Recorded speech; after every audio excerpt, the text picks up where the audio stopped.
This for the warriors, the ones that bled in silence.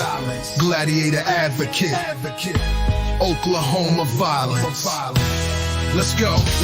Step in the ring, scars still sting. Born in the dust where the sorrow clings. Trauma in the veins, but I rise with the flames. From the courts to the cage, ain't no shame in the pain. Oklahoma roots, yeah, the soil runs deep. Where the heroes don't sleep and the secrets still creep. Whispers in the locker, ghosts in the stands. Every win got a cost, every champ got hands. But winners rise, they don't fold, nah. Blood on the mic, stories told, raw. That fought through the dark, earned the crown. Arena secrets never stay underground. Talking broken bones and minds that cracked, but they stitched up the soul and they came right back. Behind every belt, behind every roar is a chapter of grief they don't write no more. Not just a game, it's survival in motion. With every play fueled by pain and devotion. Gladiators rise from the loss and the fear, advocating truth with every drop of a tear. But winners rise, they don't fold, nah. Blood on the mic, stories told, raw. Taught to fought through the dark, earned the crown. Arena secrets never stay underground. They ain't just champions, they're survivors, truth tellers. Armor built from trauma, Oklahoma's finest dwellers. So next time you cheer from your seat in the bleachers, remember the war ain't just on the features.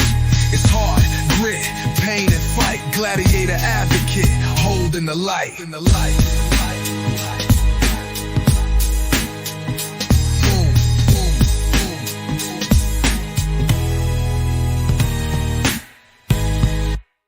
We never know what's in store for us.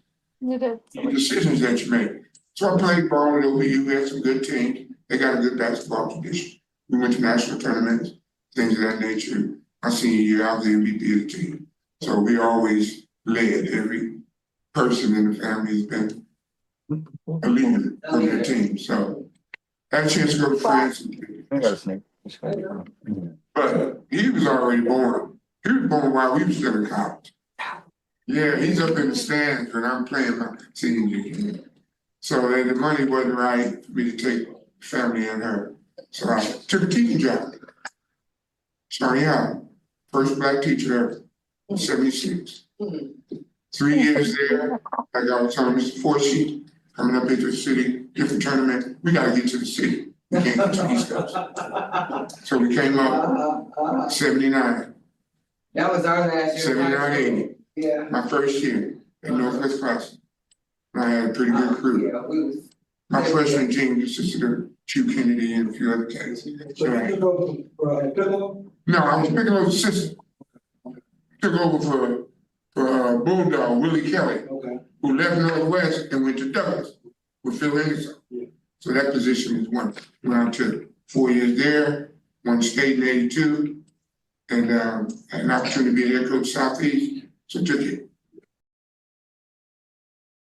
And you would have got more than one championship if they didn't close the school. I know, but I ain't worried about that. That's okay. Yeah, we have Gladiator. Man, I know, man. Dang, I can mess with you about that. That's always gonna be a running joke. Quite a program. From nothing to won the state every year, one top ranked teams. We them Star Spencer Bobcats. We were ranked #1, they were ranked #2 all year long, 4A. Couldn't beat them Bobcats. They had a guy named Byron Houston, who just wasn't gonna be denied. Anyway, to make a long story short, they closed Southeast in 90. I went to Capitol Hill 1 year. So he played 2 years at Southeast for me, 1 year at Capitol Hill for me, and then 1 year at Muskogee High, where I was the head coach. That's why he was so transient. And but he was good enough to get, some offers. So played at LU, played at Langston, a good team up there. And then went to the military, did some other things. But I've been blessed. This one here being the oldest, he's been great leading the way for his young brothers. I still say today that as far as pureness of a jump shot, he has the prettiest shot of all the boys. His jump shot is tried and true. They all can shoot it, don't get me wrong. I'm Booh Heard. I'm the oldest of this puppy litter that we got here. And I don't know who's the toughest. I don't know about that, but I know we real tough. And can't nobody invade this shit here. Okay? Nobody. So Basketball, I hooped. I loved the game. I was a nomad in high school. I followed my pops around a lot, so I went to You the only one that don't got a state title. Shots fired. In the room. That is facts. That is facts. It's a low blow. That is facts. Yeah. It ain't low. I'm gonna deal with you later. You knew it was coming. Everybody got a ring. I think Cozetta might got a ring. But yeah. I was a little bit more focused on some different kind of things. I did a little bit of military too. I was in the Air Force for a little bit of time, and then it was just more about business for me. I just kind of like the whole fact of building things and putting things together, and that's always been me. But as far as being a big brother of this crew, man, I got some great brothers, and we've inherited and made some more great members of this family. We're pretty strong. I love my family. We crazy. We cuss each other out. We love each other. Talk shit. But we got each other's back to the end. Tony's that one man that he's a leader. And he didn't know, I pointed out something to him, and he didn't even realize it once. His high school team at John Marshall, undefeated state champions, 54-2 in 2 years. Lost 2 games as junior, undefeated senior. Led that team. That's the best team in the history of John Marshall High School. Only undefeated team, state champion. Goes to college, junior college, from Kansas, Seward County. Leads them to the best record they ever had, to the national tournament. They lose in the semis. But he did his thing and got recruited from everywhere at that point. Best record in history of high school. He goes to the University of Tulsa. Plays for Bill Selleck, KU coach. The best record in the history of Tulsa. The best team in the history of Tulsa. Only team to go to the Elite Eight ever. And he lost by 4 points to go to the Final Four. Lost to North Carolina. So he did his thing. North Carolina. But to be the best team at your high school ever, the best team at your junior college ever, and the best team at your D1 school. He never thought about it. I said, you're the point guard. Yeah. You make all that shit. If you're unselfish, team's unselfish. You play D, they play D. You lead by example. So the proudest thing I am of all my boys, starting with the oldest, they've always been leaders. They've always played D. You can't be in Heard House and not play D. Okay, let's get that understood. I wouldn't have got my college scholarship without defense. Because that's how I got noticed. Everybody else want to shoot. I'm gonna be that stopper. And I can get some buckets, but you notice the guys who stop the game. And so they're all in great defense. They always on the court. Hey, the coach might put him out there. I said, you play D, that coach might see you. Put him out there. Tony, great defensive player. Bill Self to this day. And he's had some great pros. To this day at camp, at Kansas, he tells his campers, the toughest point guard he ever coached was Tony Heard. Tony Heard. I'm known as the middle one, you know, the balance. Okay, That's how it goes. that's how it goes. Was my claim to fame? What am I known as? The toughest one. You know. That's fine. They gotta look at the camera like We've always gone around and around and around. But when it come down to it, I had to deal with both of them. So, yeah, I got tougher from that.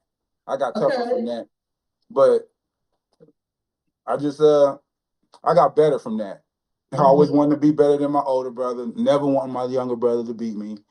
I was just always wanting to be a competitor and always never wanting to lose. So that was just a big part of how we grew up.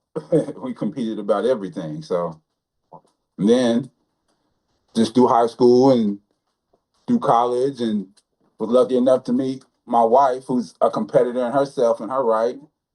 And then we had these wonderful kids, and they're competitors also. And it's just God has had his hand on us. And we just been pushing them to be the best, like we were pushed to be the best. And, you know, we still enjoying this ride right now. She's like the fourth all-time leading scorer in women's basketball at 10U, state champion at Norman High School. Wow. Ironically, in '96. Ironically, Tony won in '96 at John Marshall. Ironically, I won this with Bobcats in '96. So all of us won state What? the same year. That's before you even knew her. Wow. Isn't that crazy? Yeah. When we knew her. So it all works together. But she's quite the ball player. Trust me. What you see in stadium talent, that she got that OCO side going. Okay. That's why they're so dominant. That's why they so. It's that combination. It's so competitive. My name is Lila. I've been an athlete my whole life. I was running stadiums and stairs at one, apparently. My mom and dad played ball. My cousins, my family, we played softball, basketball, volleyball, football, lacrosse, you name it. So I come from a very competitive family. And that's all I've known, you know. I had a single mom. So I think I threw myself into sports, every sport. I was a swimmer. I played soccer, softball, basketball. But I loved basketball. So I was playing in Native American tournaments since I was 11 with my mom's team. And then they didn't have the whole AAU thing back when I was growing up. So I didn't experience what my girls went through. So that was definitely different for us. But it was fun. And like Tony said, we're competitors, and so we always wanted to be the best. And we've always challenged our kids to be better than us. Dre, he's the most accomplished out of all the players, as far as accolades. Yes. All state, He is quiet. state 17, you know, all that stuff. He got all those accolades, and the coach John was all there. who he was, and he got all but he's the recipient of that stuff trickling down from me to him, to Tony, because he learned all the things from all of us. It makes him more well-rounded. But as far as the competitive thing, you know, we definitely are competitive. And that's just something we just all have. I can't explain being competitive like that since I can remember. I always wanted to be the best at everything. Of course, beat my big brothers and, you know, always planned up. They were never taking it easy on me. They was treating me just like I was somebody that they was that was their age. So that of course made me tougher.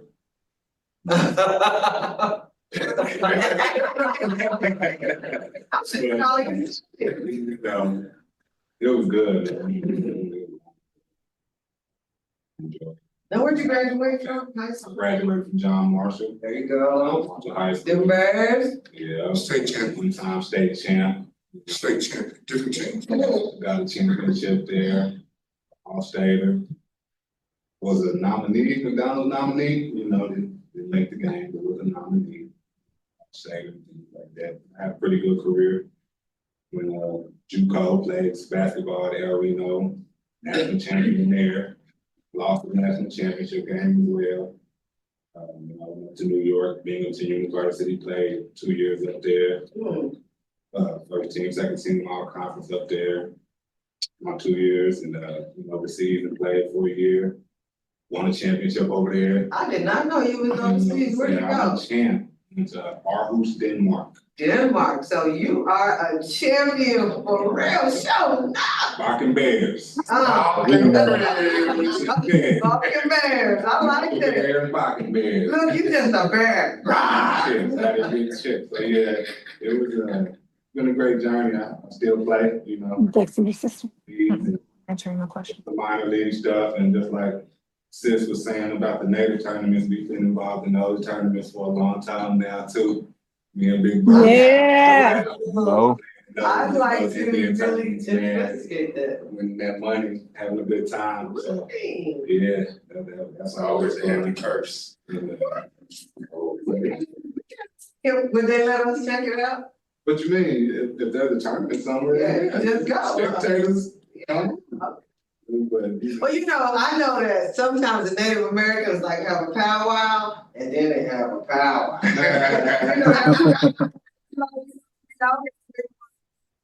The powwow. Yeah, we had Everybody gonna be there. definitely a good time at them tournaments. Yeah. I miss them, bro. We gotta get back on the trail one retirement run or something, man. You know, I gotta do 40. I gotta do 40 and up now, bro. Yeah, I mean, I'm 40 and up too. That's what I'm saying. I can't be out there running around with them young ones no more like that. Dang, Dre, you old. Still competitive, you know. Dre's 40. Yeah. 40 and up, honey.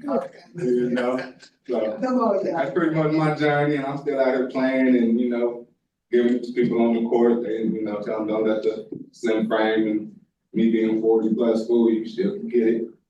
And that's just how we are. That's the And I kind came of. Gray hairs be fooling them, man. They see the gray hairs, they don't think they can still get buckets. Right, They right. can still get this work. They can still get this work.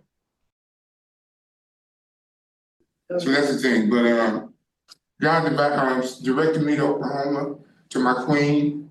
And I told her my sophomore year, we in line in the cafeteria. All the brothers and all the girls, they would wait to come eat bacon, because they knew we ate bacon. The black sisters, that's most of them. The minority there. So I don't know what was in me that day, but she brought 4 people back. I said, yo, you know you're gonna be my wife, right? And I went that place with a lady. She's been around when I was career driven and being hard headed and doing manly things. She's been around. And sometimes I wonder how she put up with me.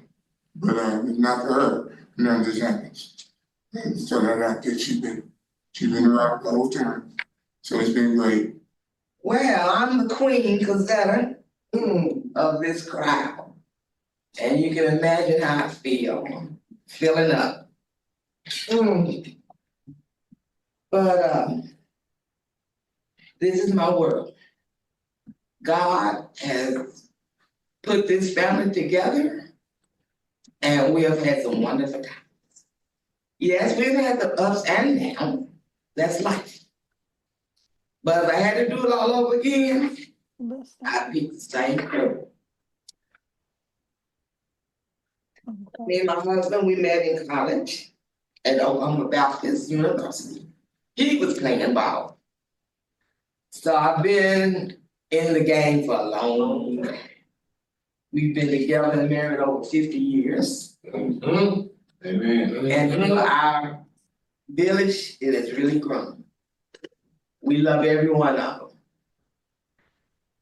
We are always on the go. I think Tony and Lala, when they got together and started becoming as one, they have had the opportunity to be around us.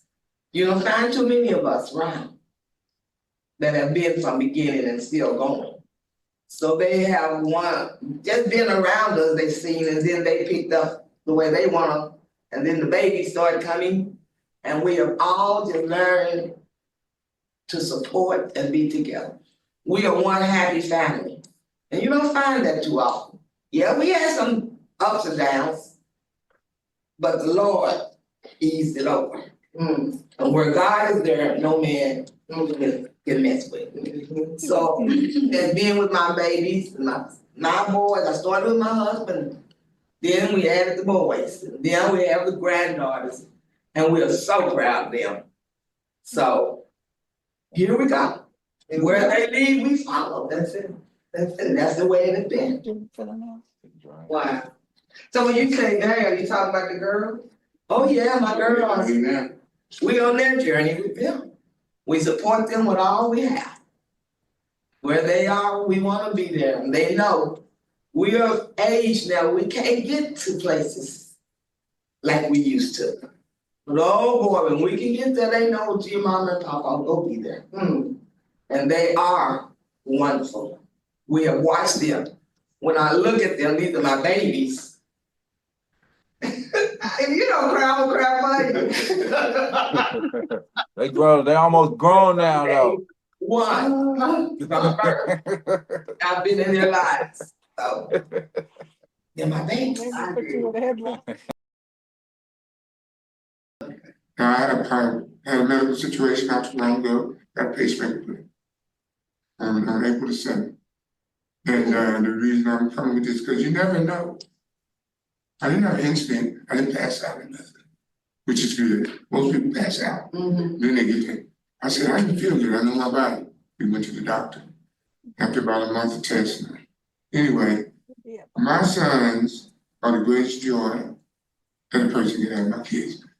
If anybody doesn't have children, they don't get it. You got kids, man. You got kids. You get it. You don't have any children, you don't get it. And then on the same token, grandkids, it's a whole different thing.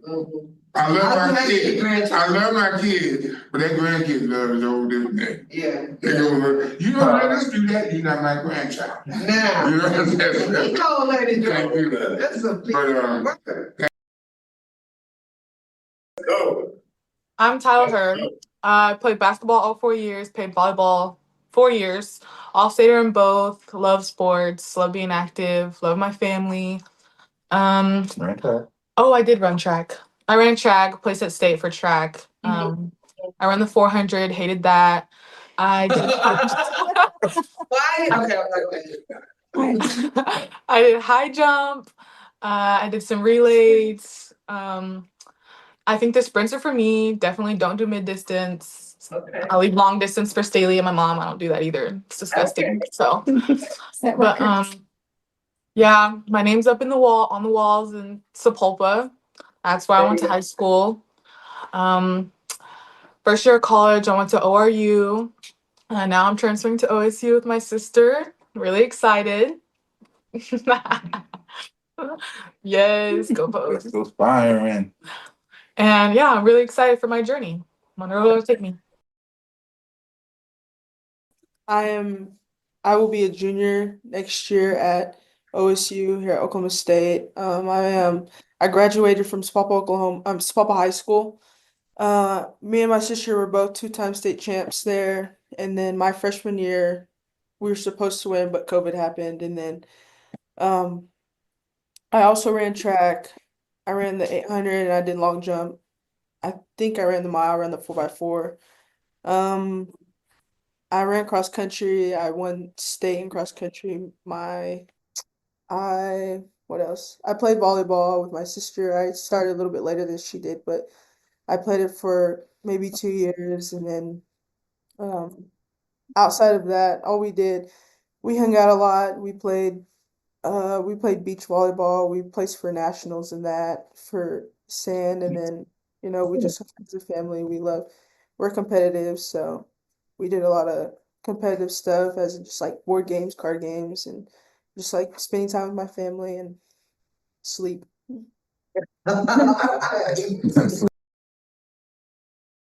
I'm Bronson. I'm just here helping out. I'm the oldest. It's the oldest. Hold it down. What do I? This was very impromptu. I didn't know I was gonna be in this one. Straight I asleep. just do whatever I got. Yeah. Behind the scenes. Well, I'm so pleased to meet you. Do you play any instruments or something? What do you do? Are you like are you like a gamer or what do you do? I work. I have my own hobbies. I skate around. I have dogs. That's a big hobby there. But Yeah, I recently got a dog. Yeah, that's a big deal.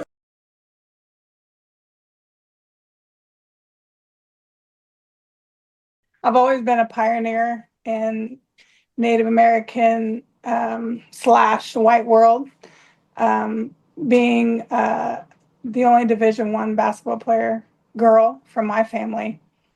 I was always, even when I stepped on the court at Tulsa, we had a lot of injuries, so I had to step up and be a leader. And I was a leader in high school, and I almost signed at OU, which is crazy because so did Tony.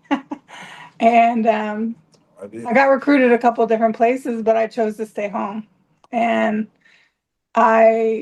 once I got to Tulsa, I wanted to be around family. I wanted to be around my Native people. I wanted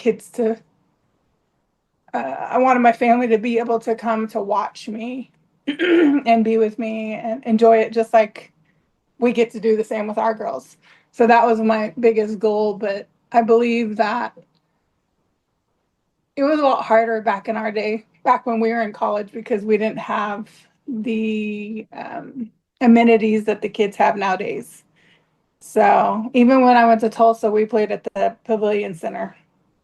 which smelled like cow manure, and we were fighting flies, and we didn't have a beautiful locker room. That was the first year they had a women's team in like 11 years.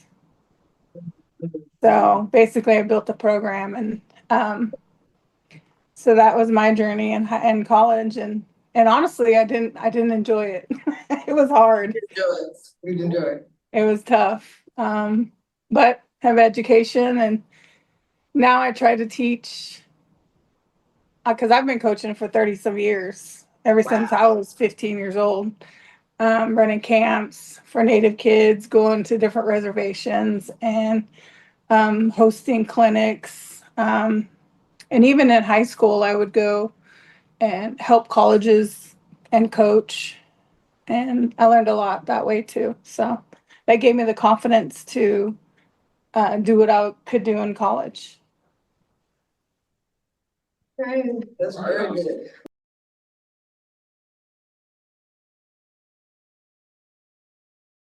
Yeah, I think social media has a lot to do with that, because you didn't back then, you didn't hear of mixed girls, and you didn't hear of Native girls, and you didn't hear of Black female head coaches. You didn't hear a lot about that. And now it's promoted. It's, we have Black History Month, we have Native American in 7 games. So it's it's out there in the public now, and we're not like, a diamond in the rough. Now people are like, because, I think there was a girl from Arizona, New Mexico this year. She got 3-time player of the year, and she's going to Arizona. I believe Arizona. She's Transferring. anyway. So you don't even hear about that stuff back in the day, and it happened. So nowadays, just having these guys promoting their Native side and promoting the mixed girl side, and being proud to be African American. It gives kids in high school, or even in elementary, it teaches them I can do the same. I can be I'm just like them. So I think it's definitely social media.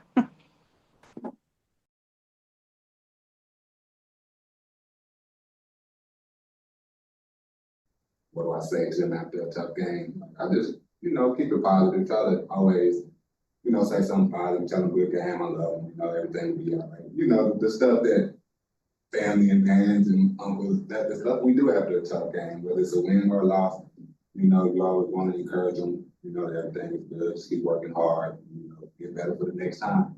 And that's pretty much how I, try to support them, and I'm there when I can be there all the time, like Mom said. This is their journey that we on now. They moms and pops follow everybody's journey, like always there. They never miss a game. Let's talk about your daughter that's running track. My 11-year-old. Yeah. So I didn't, she's not here to represent herself. She's a track. She's 20. Wait. Okay.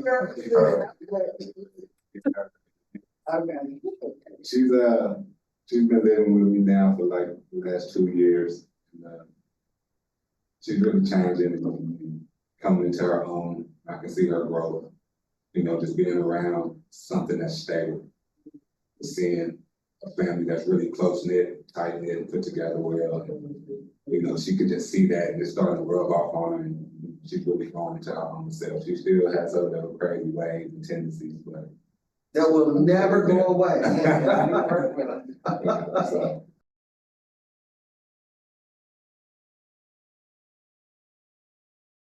I think that I picked up and learned, man, shoot, I don't know, I'd have to think about that. Well, I can answer that question. Americans over there, I know that. What'd you say, big brother? I can answer that question. I played Do it. overseas.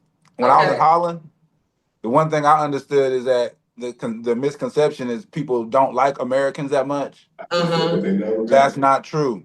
Right. If you're a good person and you treat people with the right respect, especially if you're over there as an athlete, They Yeah. love you. They love you as being an American. You know, they'll watch after you and make sure you don't get messed up. So that's one thing I learned out from playing over there. Yeah, same thing your brother was saying, that they really love, so. That's not something you want to tell you to pick up.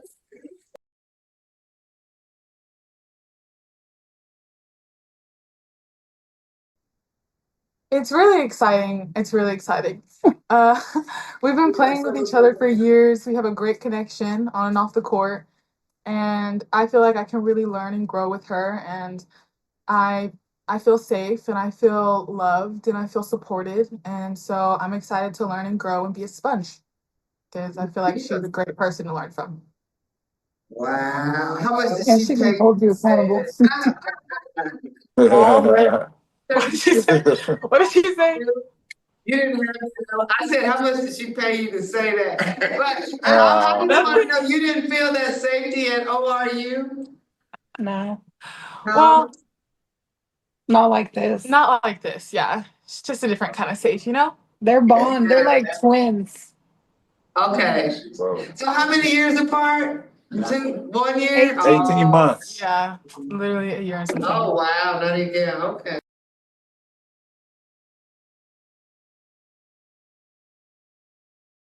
They do teach us a lot about like after college life, like going pro and the opportunities you have to get NIL and what NIL can help you do in the pros. But they really talk about like, say I was a freshman and they really want to focus on like how you will be after college. So they really want you to be set in those 4 years you're here, and then so you're taken care of for the rest of your life or in your pro or but they know like once you get to the pros like you're going to be more than well taken care of.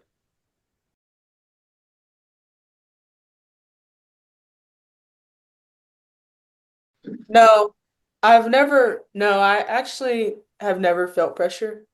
I embrace it and I actually would rather this is funny because I'd rather have a closer game than a blowout game because Understand. quote unquote pressure, but I don't really get under pressure and like fold into that. But I've never thought about not being a herd. I love this family. The people I You have, wouldn't go that far. we have something that we have something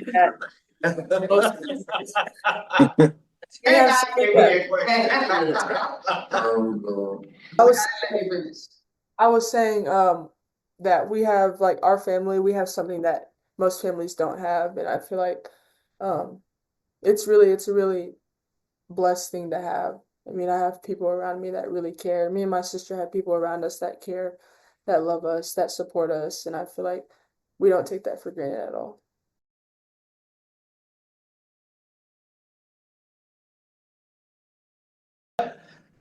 Oh, have done this for quite a while, so I started off keeping stats for my husband's team. Sometimes they didn't have nobody at the table.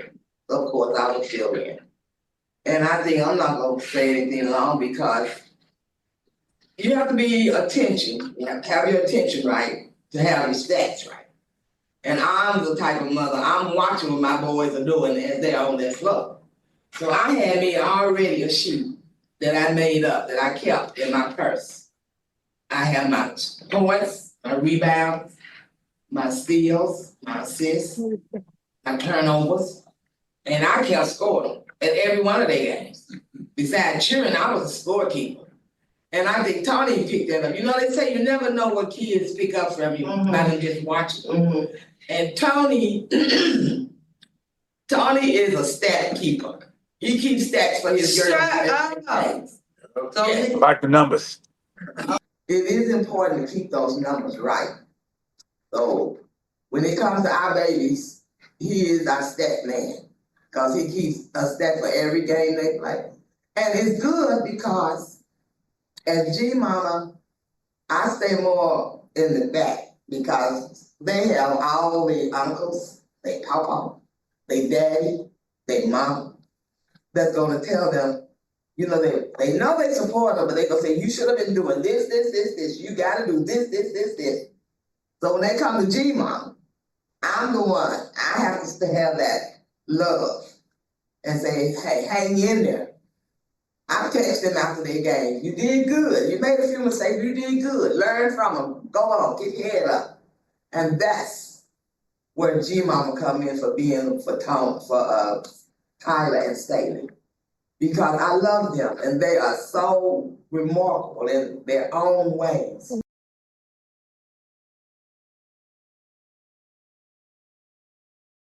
Well, that was just a duality of issues between me and Lila. We both saw eye to eye on how we wanted to raise our kids because we just knew You just knew. we just knew what we needed to do for them to be successful. We push them to be the best and pour into them and just love them, and be exceptional in that state and not just be an average. Just try to be above average on everything that we did. And, from being creative about making shirts to decorating locker rooms, and Lila you should see the books that she has for these kids whenever, you know what I mean? Like, it's crazy. The pictures she takes and the scrapbooks and we just always want to be exceptional and not just average parents, you know what I mean? So I think we just poured into them, especially when it came to the athletics. We just always wanted to be the greatest. We don't just be out there just to be out there. You be out there to dominate, be out there to be the best. Well, one of the things we started early on when they were little is setting goals. And like every summer we would say, okay, you need 3 goals. You need 3 short-term, 3 long-term, And so every day we'd hang on the mirror and we check off if they accomplished their goals that day. And it was a daily grind. When I say daily, it was, did you do your 10 push-ups? And this was when they were like 2nd, 3rd grade, So if they left lights on in the room, they had push-ups. And it wasn't a punishment. You're going to pay, we have to pay the light bill. You're going to pay for that too. Right. So we implemented a lot of things through physical. And we would reward them when they did what they were supposed to do. It might be the ice cream, or it might be a trip to the zoo, or it might be something fun, but we always tried to have fun with it. And we did it with them. It wasn't like they were out there running by themselves. We were out there running with them. Fill the stat sheet: points, rebounds, assists, stay out of foul trouble. Wow. Yeah. Fill the stat sheet. And then you did what you're supposed to do on the court. Be a good teammate. And every year they learned something. Like this year, Tyler's had to learn how to sit the bench. She's never had to do that before. When she was little, I think the last time she had to sit the bench, she was 1st grade. And she'd always pull on our shirts because we coached them. Mama, I'm ready to go in. And we'd be like, okay, hold on. And everybody's 2nd grade. She's a 1st grader. Or even 3rd graders. She played up 2 years every year. And she'd be like, Mama, I'm ready to go in. I said, are you sure? And her dad would be like, all right, what's your job? She said, do what they're doing.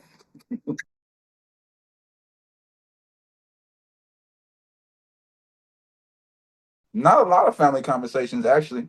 Not a lot. We kind of just felt like patience would pay off in that regard because we knew Tyler had put the work in to deserve to play on that level. And it didn't happen right away. And we just told her to stay ready and keep working. And hopefully we just kept praying on it. I know I did a lot about the coaches and the opportunities for it to be there for that to happen. And God does what he does.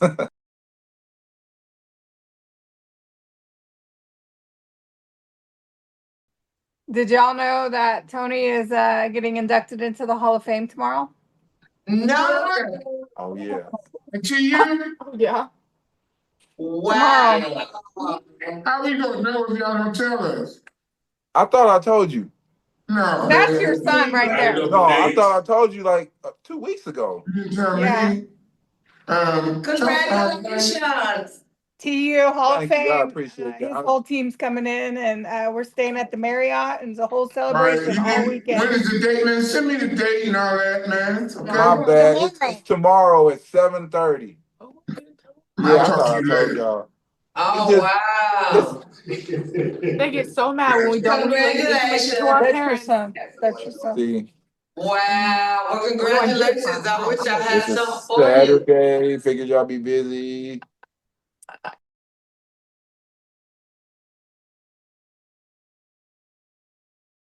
Everything. There we go. This is my family, this is my tribe. Hearts. The oldest, they made me first. I'm supposed to look after my parents, I'm supposed to look after my brothers, I'm supposed to look after my nieces and my nephews, that's my duty. You have children? Yes. Oh, yeah, Yeah. I got some kids. You got 14 grand. Say something, Tony, I bet you better not say a damn word. He got kids. Yeah, shut up. You that shit, Tyler, there you go, mute it, just mute it. What I say? I got 3 kids, but He was telling take care of my kids. Okay, go ahead. My tribe though, it's just about family. Like you heard Queen B say that we've grown exponentially. You didn't know what she meant by that.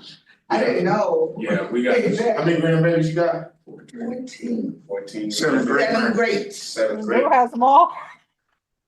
All the great grands is on him. Really? He got the oldest I got all kid, those he's kids. 51 and he got 2 30-year-olds.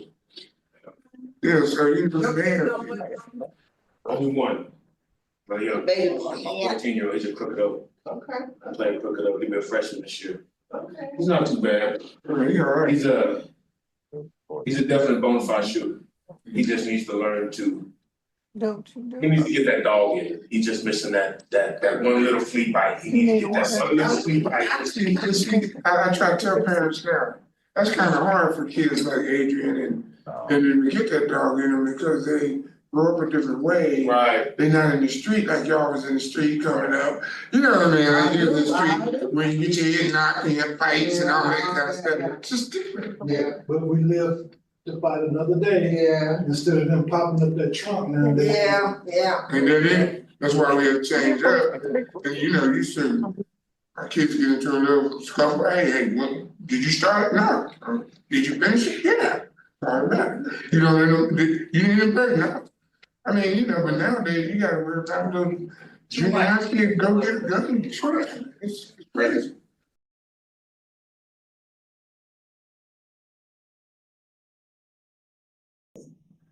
Soon as they was born, they were special. They had a ball in their hand and actually acted like they knew what the hell they was doing with it at 1 and 2 years old. Like, Wow. I have pictures of them when they're babies. They got these big shorts on. They got on no shoes. They got balls in their hands and they just looked like they was gonna be straight hoopers. As soon as they came out the womb, you know what I'm saying? And it's just been that way since they was a baby. They just been constantly and then they've integrated other sports because they're just very athletic girls, but their dominant sport is basketball and it's been their dominant sport since they were born. That's all they know. That's how they get out. And that's what their parents have always instilled in them. It's been basketball running through their DNA before they even knew what was going on. Yeah, before they even knew what was going on. So, you know, it's just it's a powerful thing. It's beautiful to watch. We're excited for them. Very excited for them, very proud of them. And we're here for it. We're here for every bit of it. And I'm the uncle that's, you know, they call me the crazy one. I might be a little crazy, but I'm the loudest nigga in the building when I'm in the game. They know I'm there, they can hear my voice, I'm standing next to their pops.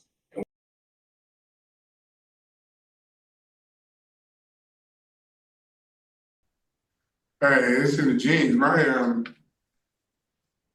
was at a good athlete in the family, but before your time, there was a guy played at OU named Garfield Heard. Garfield Heard? He played They played Albert Adams. Yeah. He played before this. Him and Clifford Gray played together. They both went to the NBA. Yeah, when they Clifford Gray, to the sun. yeah, Garfield Heard went to the Phoenix Suns. Yeah.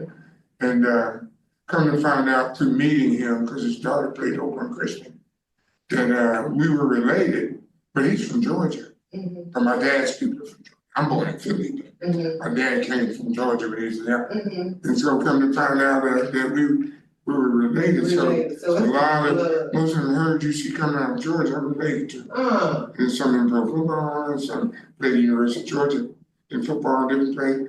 Well, that name that you need spelling, but I don't know, I've just always been competitive. That's just in me, and I think it trains my kids and grandkids all got that gene.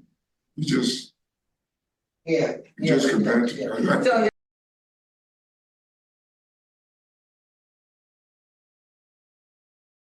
Selling cars is by far the easiest. Yeah, by far, that's easy. Raising a family is easier for me than leading a team. Leading a team is hard because I don't have their undivided attention all the time. okay. They leave me after practice. Mm-hmm.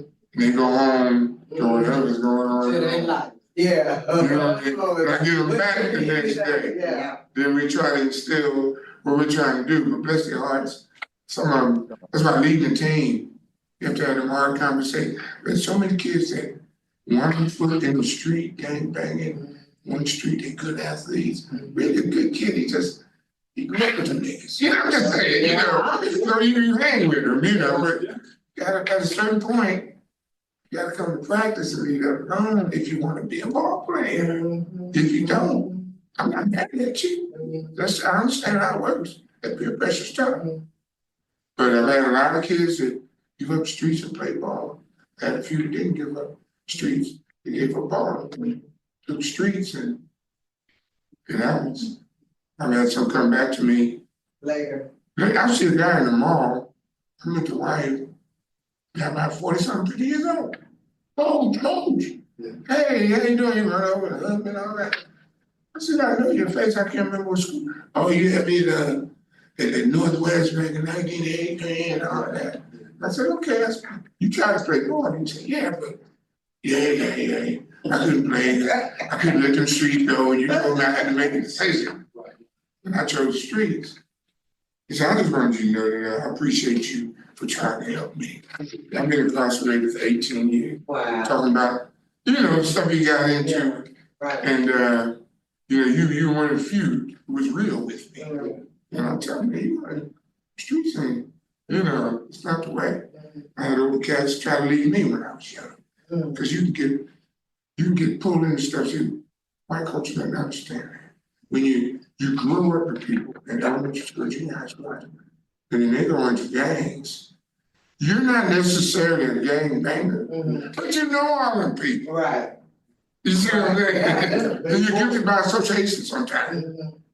So those are things that are in education, parenting is always tough, but if you got your kids at night with you, that's no different. Yeah, it is. That's a little different. Especially if you're a dad. Right. I mean, you know what I mean? I know exactly what you mean.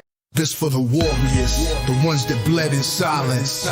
Gladiator advocate, Oklahoma violence. Let's go. Step in the ring, scars still sting. Born in the dust where the sorrow clings. Trauma in the veins, but I rise with the flames. From the courts to the cage, ain't no shame in the pain. Oklahoma roots, yeah, the soil runs deep. Where the heroes don't sleep and the secrets still creep. Whispers in the locker, ghosts in the stands. Every win got a cost, every champ got hands. But winners rise, they don't fold, nah. Blood on the mic, stories told, raw. That fought through the dark, earned the crown. Arena secrets never stay underground. Talking broken bones and minds that cracked, but they stitched up the soul and they came right back. Behind every belt, behind every roar is a chapter of grief they don't write no more. Not just a game, it's survival in motion. With every play fueled by pain and devotion. Gladiators rise from the loss and the fear, advocating truth with every drop of a tear. But winners rise, they don't fold, nah. Blood on the mic, stories told, raw. Taught to fought through the dark, earned the crown. Arena secrets never stay underground. They ain't just champions. They're survivors, truth tellers. Armor built from trauma. Oklahoma's finest dwellers. So next time you cheer from your seat in the bleachers, remember the war ain't just on the features. It's hard, grit, pain and fight. Gladiator advocate, holding the light.